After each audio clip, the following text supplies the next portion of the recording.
நாளைக்கு வந்து ஆடி வெள்ளி. ஸோ அதுக்காக நான் கொஞ்சம் பூவெலாம் வாங்கிட்டு வந்திருக்கேன். இது எங்களோட பூஜை அறைக்கு வந்து மாலையாக கட்டி போடுவேன். ஸோ எல்லோ சாமந்தி, ஒயிட் சம்பங்கி, வில்வம், இது ஒன் டைப் ஆஃப் சாமந்தி, வெத்தலை மாலை, மறிக்கொழுந்து, சம்பங்கி இதெல்லாம் வாங்கியிருக்கேன். ஸோ இதெல்லாம் வச்சு நான் எப்படி நாளைக்கு என்னோடய பூஜை அறையை டெக்கரேட் பண்ணுறதுன்னு பார்ப்பேன். நான் இது மாலை கட்டிட்டு உங்களுக்கு காமிக்கிறேன். ஸோ நாளைக்கு ஆடி வெள்ளி என்னோடய பூஜை ரூமுக்கு நான் எப்போவுமே நல்லா டெக்கரேட் பண்ணி வைப்பேன். ஸோ இது வந்து வெத்தலை மாலை எங்கள் ஆஞ்சநேயருக்காக கட்டியிருக்கேன்.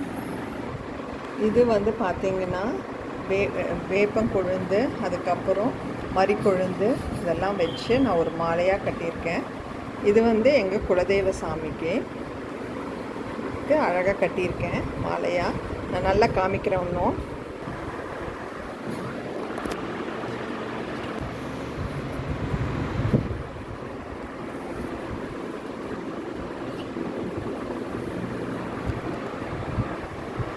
ஸோ இது வந்து பார்த்திங்கன்னா எங்கள் குட்டி லக்ஷ்மிக்கு, இது வந்து பெருமாள் சுவாமிக்கு.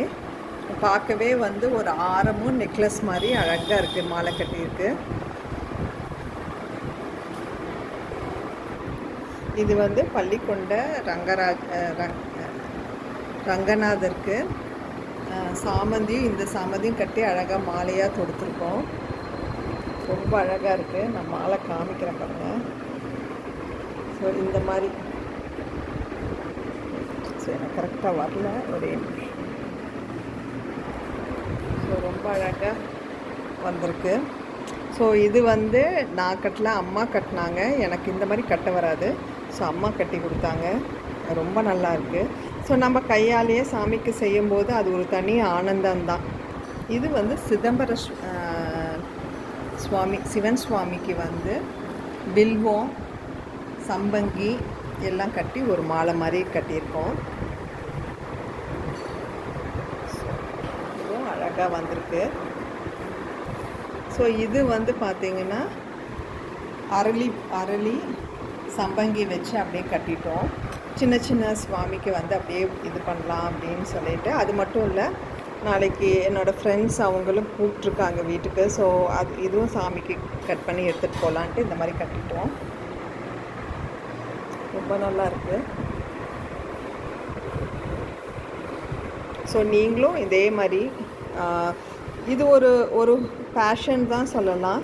இதை கட்டும்போது நம்ம மனசும் அமைதியாக இருக்கும், சாமி நோக்கி இருக்கும். ஸோ நம்ம கையால் கட்டி நம்ம சாமிக்கு போடும்போது அதோட சுகமே தனி. சாமியும் அதை அக்செப்ட் பண்ணிப்பாருன்ற ஒரு நம்பிக்கை எனக்கு எப்போவுமே உண்டு. நம்ம பூஜை அறையும் ஒரு பாசிட்டிவ் நோட்டோடு இருக்கும். ஸோ நீங்களும் ட்ரை பண்ணி பாருங்கள். எப்போவுமே பூ கட்டும்போது பார்த்திங்கன்னா நம்மளுக்கு சாமிக்குன்னு கட்டும்போது மனசு ரொம்ப அமைதியாக இருக்கிற மாதிரி இருக்கும், கொஞ்சம் ஆனந்தமாகவும் இருக்கும். நம்ம ரசிப்போம் இல்லையா, சாமிக்கு இப்படிலாம் பண்ணி நம்ம போடும்போது அது அது அது அந்த நேரம் வந்து நம்ம மனசுக்குள்ளே எவ்வளோ கவலை இருந்தாலும் அந்த கவலையெல்லாம் போய் ரொம்ப நல்லாயிருக்கும். ஸோ நீங்களும் வீட்டில் ட்ரை பண்ணி பாருங்கள். தேங்க்யூ.